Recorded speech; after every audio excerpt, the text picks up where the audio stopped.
Hi, everyone. I'm immigration lawyer John Kasravi. It's March 7, 2023. Thank you for joining us again. We're here every Tuesday, 5 p.m. Pacific time to take your questions live about U.S. education, provide U.S. immigration, and doing educational stuff about what the process is because it's very complex and very frustrating. And every time you do it, something different going on. So we want to help you with that so you have understanding what's going on. So we come in live and take your questions, do our best to answer them, to help you out and help your life get a little bit easier. So I'm immigration lawyer John Kasravi. I'm the managing attorney of the jqklaw immigration law firm, taking clients from all across the world, primarily helping people who are getting married, who have extraordinary ability, people who are investing and starting businesses in the United States. There's a couple more types of things in there: citizenship, green card renewal, and the like. We love doing what we do because I'm on as immigrants or associated directly with immigrants at our firm.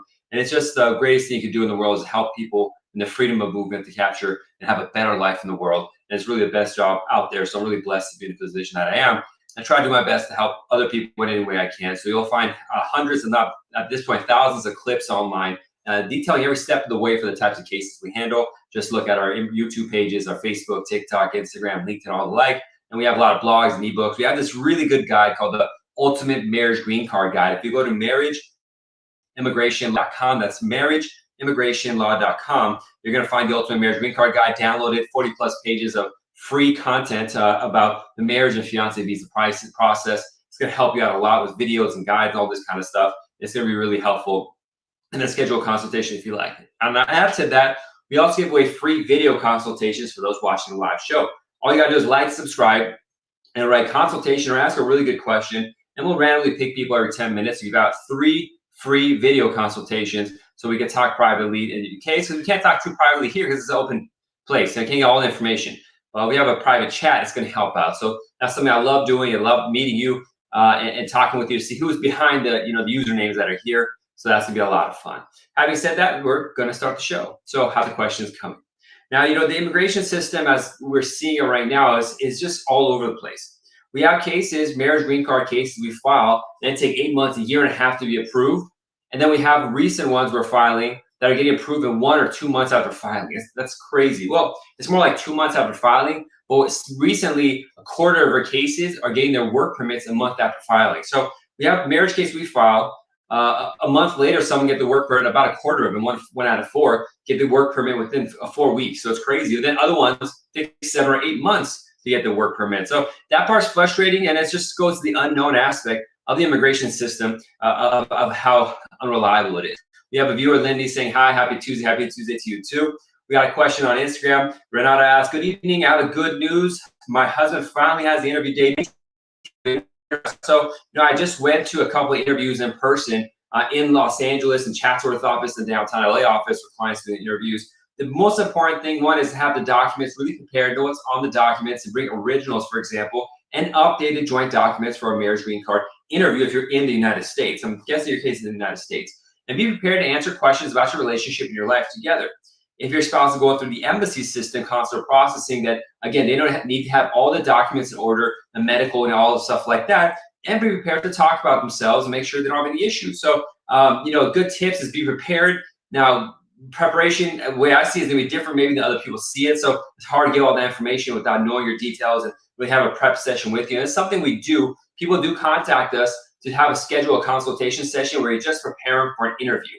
Half an hour of time to just act like we're the officer, talk with them, review the documents they're bringing to spot issues. And we always find 1 or 2 issues that won't necessarily, deny the case, but if they don't fix it, it's going to cause delays in approval time. So you really want to prepare for that.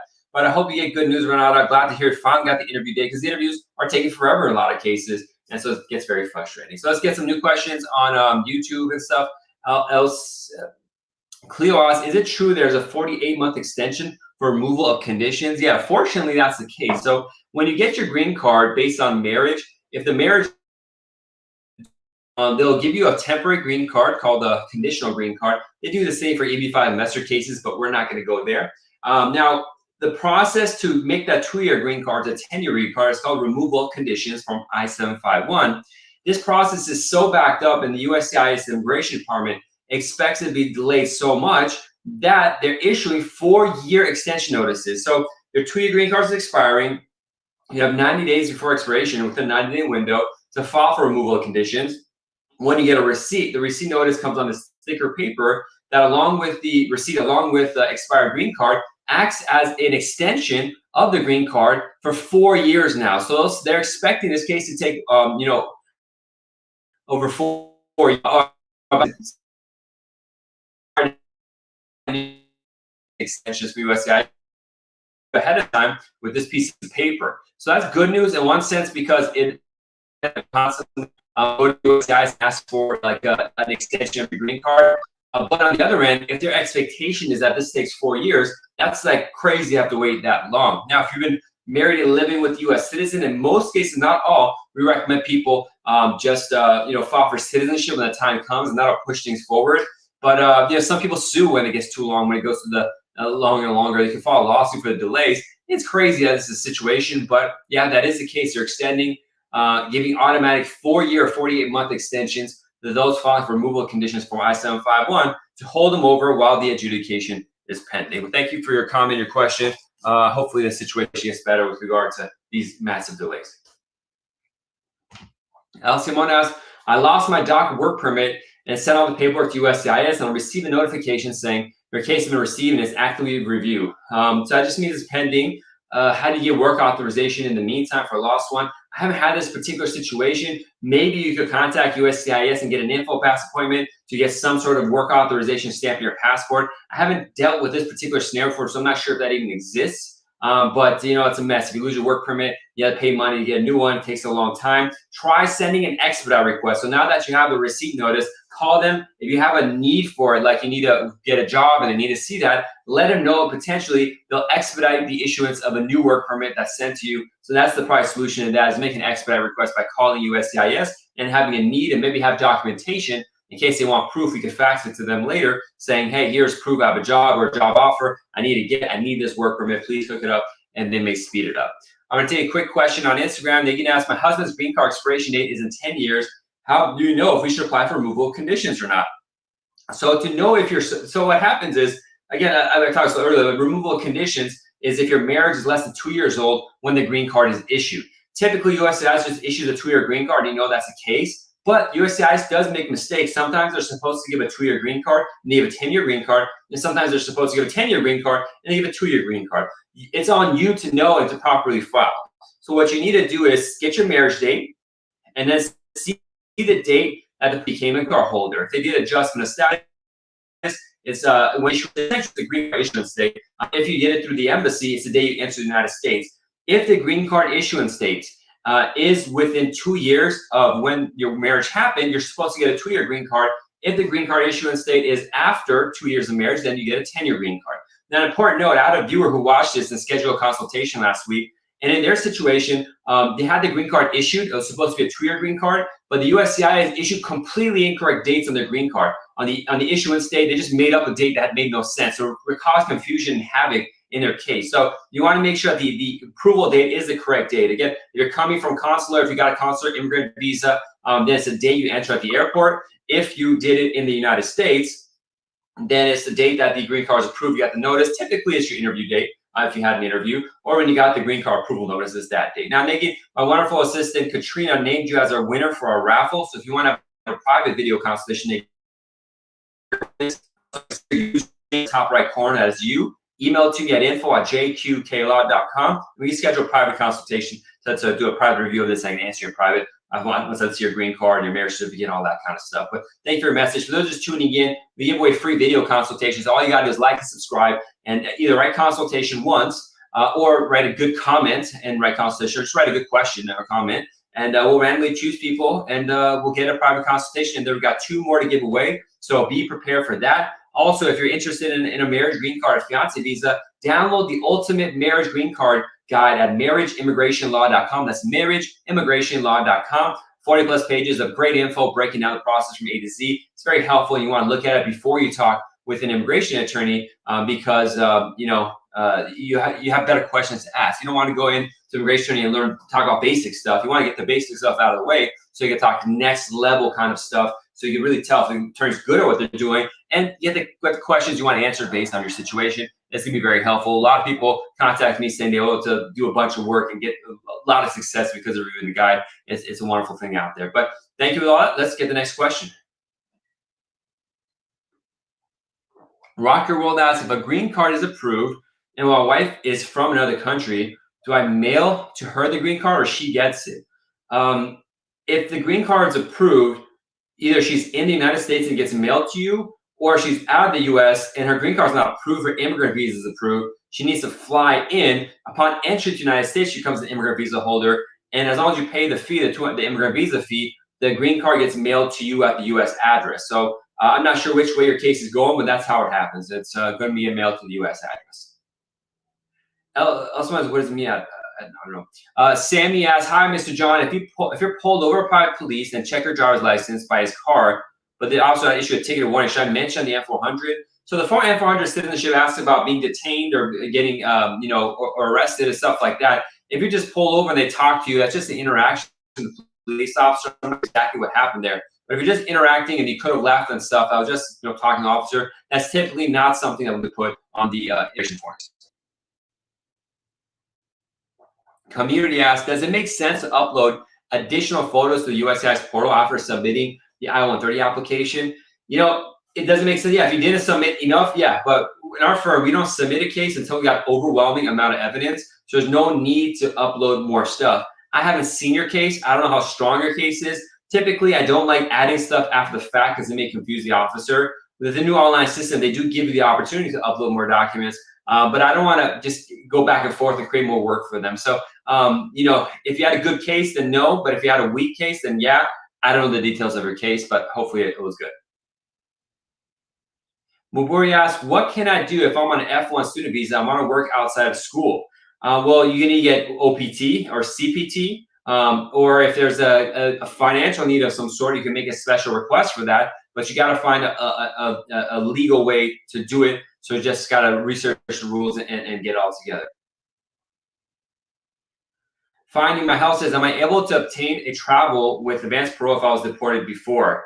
Advanced parole, they can issue if they want to, but if you have a deportation order, you deported before, I would be hesitant in leaving and coming back. You never know what's going to happen, so I wouldn't recommend doing something like that. But I would need to know the details of your case. But generally, it's something you want to avoid.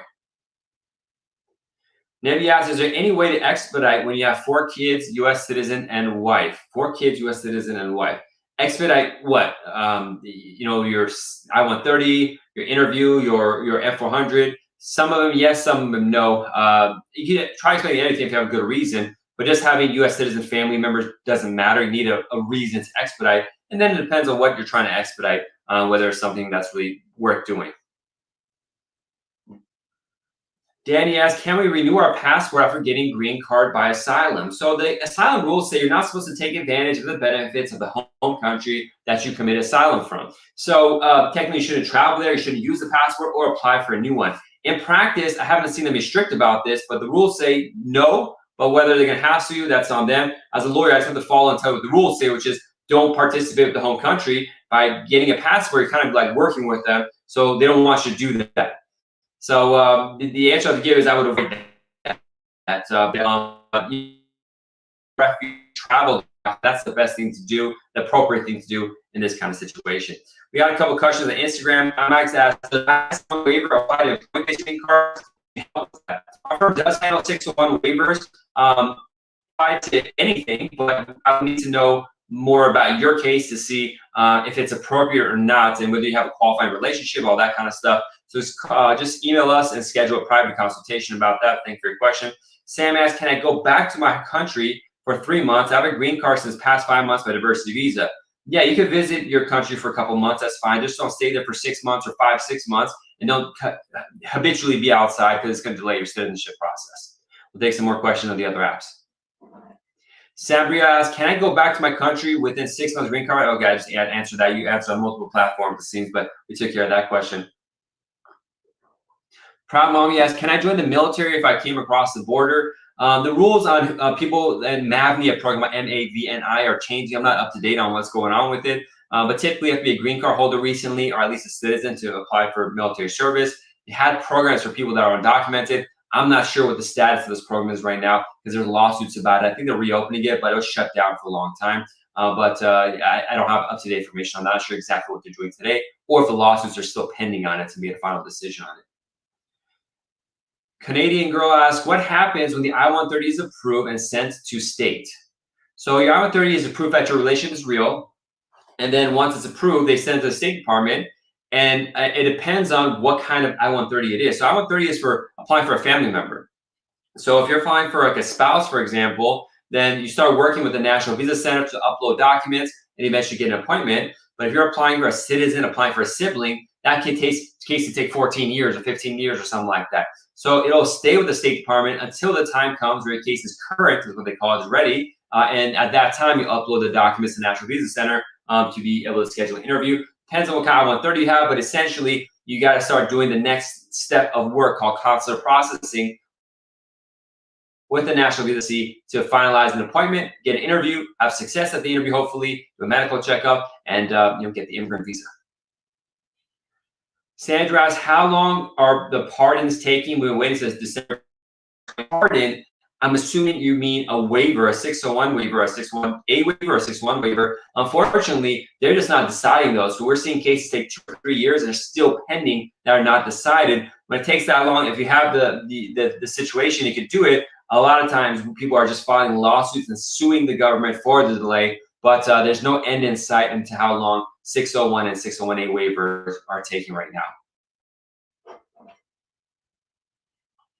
Laura says, is it likely that USCIS will waive an interview for a military couple? Husband is stationed in Germany. So no, it's not likely. They do interviews for military couples, even if the spouse is stationed overseas. However, in general, unrelated to you being in the military, since December, almost all my cases are having the interviews waived as a Biden administration policy with the immigration with USCIS. So there's a good chance it'll be waived if you have good evidence and you did your case clean and you don't have questions. But it's not necessarily because you're in the military, your spouse is in the military. It really is because they're just doing that. Now, our wonderful assistant Katrina just named you, Laura, as our winner for our free video consultation. All you gotta do is all you gotta do is take a screenshot where you're watching this so I can see your username. I know it's you, and email it to me at info@jqklaw.com, and I'll reply with information about scheduling the private consultation. For those just tuning in, a live show, we give away free video consultations. We've got one more left. In the next 10 minutes, we're gonna name somebody randomly. All you gotta do is like and subscribe and write consultation, or just write something nice to comment or question. And my wonderful assistant Katrina will randomly pick people so we can have a private chat about your case and take it from there. And I gotta mention, if you haven't already, download the Ultimate Marriage Green Card Guide at marriageimmigrationlaw.com to learn more about the fiancé marriage visa process. You're getting a lot of good documents and good evidence and information at that guide. Monica asks, what is the wait to get an appointment in Ciudad Juarez? Just waiting for appointments in 2022. Unfortunately, I don't have any up-to-date information, but it takes forever right now. I think they're trying to speed it up, but at least it's going to take a year to get an appointment in Ciudad Juarez. The last Ciudad Juarez case I had was about a year ago, and it took like 16 months to get the appointment with the embassy. It's a busy embassy, Ciudad Juarez. They shut it down, open it up, so it takes much longer. Malik asks, sir, my N400 interview came while my I-751 was pending. I have a kid. Should I take my wife to the interview? Yes, you should go because they're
now.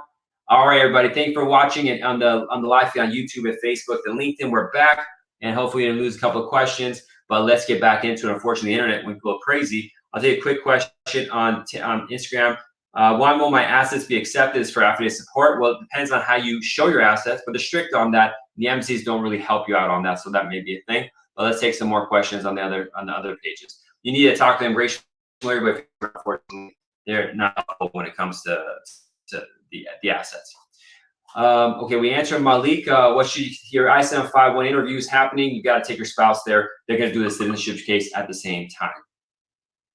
Okay, so am I back on StreamYard, Katrina? I think I probably am. All right, so Mississippi Mr. says, a friend of mine has an adoption case submitted 4 years ago. This month he turns 21, and today he received update on the I-45 interview as rescheduled.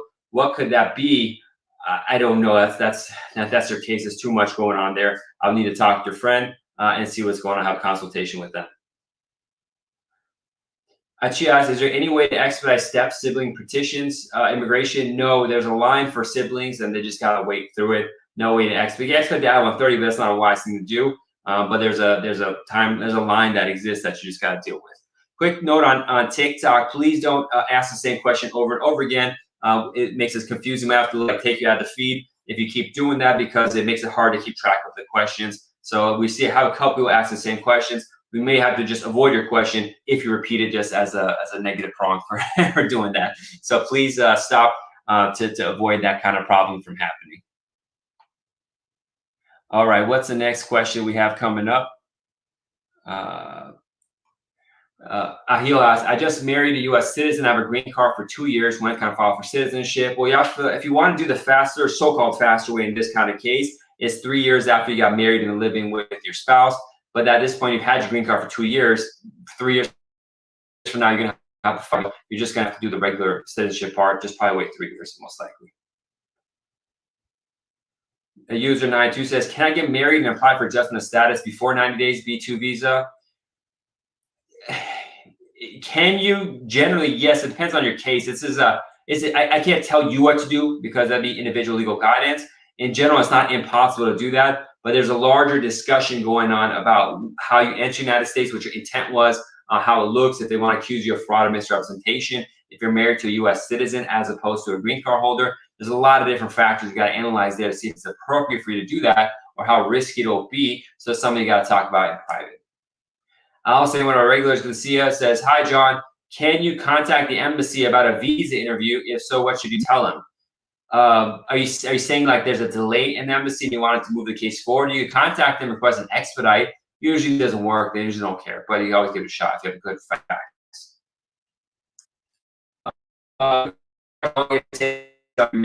Holders can take a third, double, triple that to get a green card, but depends on the case. And take some Instagram questions. Tony asks, if someone wants to go to Hawaii from India, do they need a U.S. visa? Yeah, Hawaii's in the United States. You need a U.S. visa to be able to enter Hawaii. We'll take a couple more questions. Amel says, I want to change my address using my USCIS account, but the option is not there. You should go to uscis.gov and use the AR11 form, or just type in AR-11 on Google, and the form for USCIS come up, and fill out the online form. That's the appropriate way to do it. Kimberly asks, if you're already in the United States, can your employer help aid with your green card? It's possible. Most of these cases take so long that you won't be able to stay in the United States unless you have some other status, more longer-term non-immigrant visa, like student visa or work visa. It may be possible, Kimberly, but it depends on your case. We need to know a lot more information before we can tell you if it's appropriate for you or not. Not typical ask, do local ICE officers actually investigate tips? Yeah, it's their job, it happens. Also says, hi, John, do you know how long the Senegal embassy takes to schedule interview? I think I had a recent Senegal case. Was it Senegal? Was it? It varies. The thing about the embassies is we'll have two similar cases go to the embassy. One gets an interview in 2 months and one takes a year. So whether it's fast or not, it just really depends on if they get around to you and stuff like that. But I think I had it was a Senegal. It wasn't Senegal. It was one of the neighboring countries, I think. So I don't have any information I can really put out there right now. Sorry about that. Now, I do want to announce the winner of our last free video consultation for this show. It's Kimberly McLeod. Thanks for watching on TikTok. Just take a screenshot where you're watching this and email it to me so I know it's you. And we'll schedule a private video consultation to talk. For those who want to win next time, just come in Tuesday, 5 p.m. Pacific time to the live show and just ask questions and we get a consultation out of it. We have away 3 free ones next show, next Tuesday, 5 p.m. Pacific time. We'll take 2 or 3 more questions and that'll be it for today. Suma asks, I'm a U.S. citizen. I want to bring my mom here and get her a green card. What's the process, please? I mean, you got to go through the process. Your mom has to apply. You apply for I-130. Once that's approved, we consular processing. Eventually, she does an MC interview, and then she comes here. That's a quick way of doing it. Okay, and a quick way of explaining it, at least. And Tech asks, do both you and your spouse submit tax returns with submitting I-130? I-130 doesn't require tax returns, but if you're married, you should be filing your U.S. federal tax as married, and that's additional evidence of your relationship. But the I-130 itself doesn't require a tax return, especially like a foreign person. So it really depends on your case. I got to see what's going on and how you've been doing your taxes. And Jaswinder asks, is free medical affects when you apply for citizenship? It depends on what the free medical care is. When you get free medical care from the United States, you have to tell them how much money you earn. So I have to be truthful there. If you got your case through a family-based case, your income of the joint sponsor or sponsor should be included, which will affect whether you get free medical care or not. And then that could be a problem if you didn't answer that properly. Also, if you get a thing like long-term medical benefits, like you have a bedside nurse for years, that could be a problem too. So it really depends on if you answer the questions properly in that application, or if you use those other things that are problematic for the public charge rule. If you already had your green card applying for citizenship, some of that would have come into play. But it depends on what the free medical care is. I don't know the details of your case. Hamza asks, what is your personal estimate how long it will take for me, a U.S. citizen, to apply for my I-130 for my 17-year-old son overseas? Depends on what country they're from. So it varies, but probably a year and a half to 3 years. Munir asks, how many days does it take to receive my work permit after submitting I-765 based on change of status, F2A? So that's called adjustment of status. It could take 1 month to 10 months. These timelines are worthless. 1 month, 10 months, 1 year and a half to 3 years, it's worthless. That's why people ask questions about timelines. It's just like you gotta just wait because these kind of timelines are very so dramatic that it becomes worthless. Morshad says, my mom, she's here for 3 years and I applied for my sister under her name. Mom went back and I canceled her papers. I'm not sure what your question is there, but sure, that sounds good. Let's see if we have another question or two. I'll call it. Joseph asks, forgot to include Form I-693 a month ago while applying. Can I send it right now? No, wait for them to send you a letter asking for the I-693 medical checkup. Don't send it on your own. It might get lost in the system. It's not a big deal. You don't have to send it with the initial application. Not a big deal. Maria asks, we did adjustment of status. My husband got approved, but I haven't am the main petitioner under F4. I'm not sure what you mean by that. Haven't am the petitioner under F4. Not sure what you mean, Maria. I'd be a little clear with your questions there. Question on TikTok, retirement pay. When you use assets, you got to document I-64 adjustment for FA support. The asset part is really complex. This is when you need to hire a lawyer for sure, because what people try to do is hard. Plus, the embassies don't really want to look at assets, so it's a complex thing. You got to really document well when you're doing assets for FA support. Felisa asks, my daughter's case became documentary qualified in June 2022. And no interview scheduled yet. How can I expedite it? Well, it depends on what kind of case you have for your daughter. Is it F1, adult child of a U.S. citizen that's unmarried? Is it F2A, minor child of a green card holder? F2B, adult child of a green card holder, single? F3, married adult child of a U.S. citizen? Each one of these have different timelines. So even if your case was documentary qualified, it might not be current. And the thing with the family-based categories is the line hasn't moved in over a year. So it just might take longer because there's no visa to give yet. The line's taking too long. And the last question, Morshad says, any question how to get my sister here, which is under her name? I'm not sure what the question is. It depends on her facts and her background, really, but your question isn't too clear the way you've worded it. But unfortunately, that's the end of today's show. Thank you, everyone, for joining. We'll be back again next Friday, 5 p.m. Pacific time. Love having you all on and talking about U.S. immigration. Have a good one.